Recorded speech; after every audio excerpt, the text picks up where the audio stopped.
everyone, and welcome to If You Like This, Then You'll Love That. I'm your host, Carrie Anderson.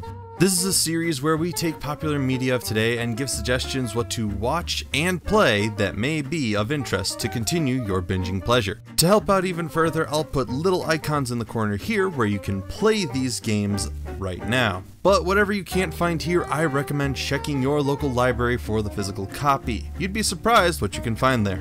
Today's episode is on the classic, finally getting a sequel, Pokemon Snap.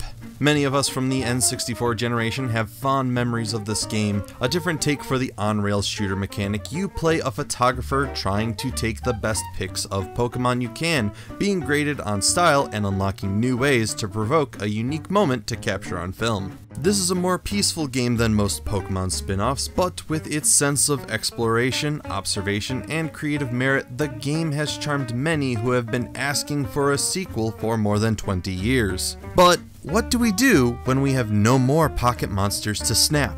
Well, if you like Pokemon Snap, then you'll love SNAPIMALS. You play as a new photographer out to take pictures of all kinds of cute animals. Along your career, you'll build up your photo book and your museum to unlock more options for taking photos.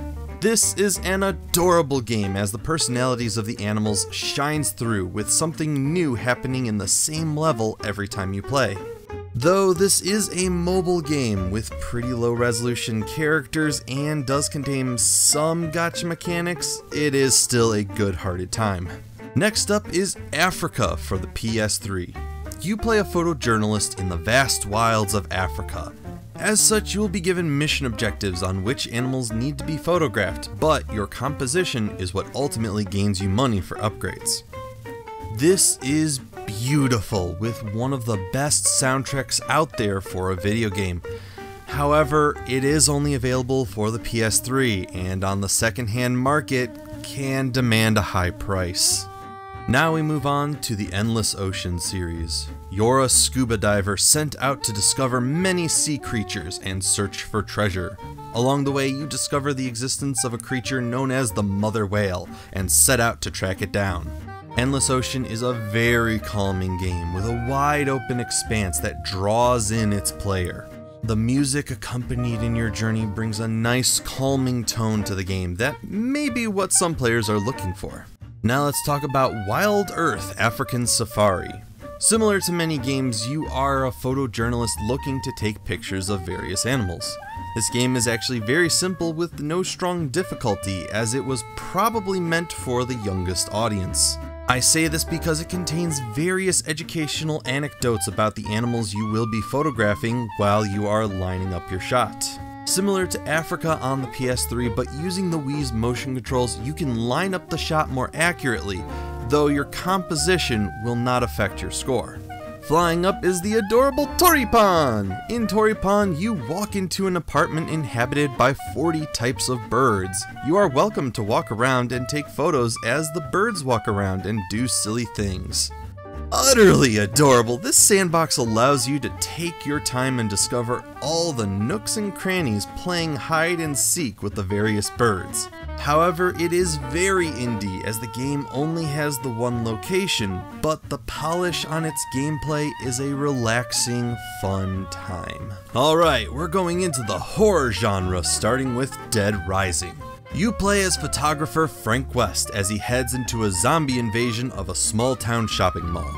Along the way, he'll encounter crazed people and a huge conspiracy which Frank must live to tell the world.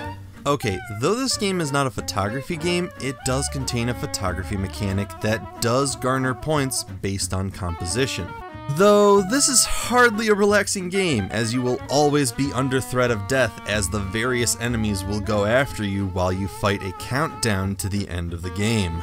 Next up is Fatal Frame. In this series, you are placed into a haunted Japanese rural area trying to find your way out, but are stalked by aggressive spirits. Your only defense is an old camera that can take a photo of spirits and thereby weaken them from hurting you. Indeed, a vast difference from the adorable antics of Pikachu, the gameplay of watching the ghosts to photograph them proves to be a challenge for some who may not be used to the horror game genre. But the experience you'll find is very unique and engaging, constantly keeping your attention. Now let's talk UMURANGI generation. In this photography sandbox, you'll be given scavenger hunt-like missions to take photos of the very urban landscape. This is a recent game that seems to be focusing on a little more of the professional style of photography. The game allows you to play around with the settings of a photo, including hue, saturation, and contrast. Definitely a step up from Pokemon Snap. This is a more urban sci-fi Maori culture that's very unique for any game. But of course, what everyone should check out is GaoGaiGar, because as a fan of Pokemon, you can enjoy Veronica Taylor, the voice actress who plays Ash Ketchum, as the voice of Mamoru Amami, the young star of the series. Whew, that was a bit of a stretch. Go watch GaoGaiGar! Well, that's all for today, so let us know what you would recommend Pokemon Snap fans in the comments below. Now, do all those YouTube things to make us feel like we matter. Like, subscribe, and snap that bell to get notified for new episodes. In the meantime, ciao everybody! Your composition is what ultimately... You're a scuba diver. Man, I'm really flubbing lines today. Blah.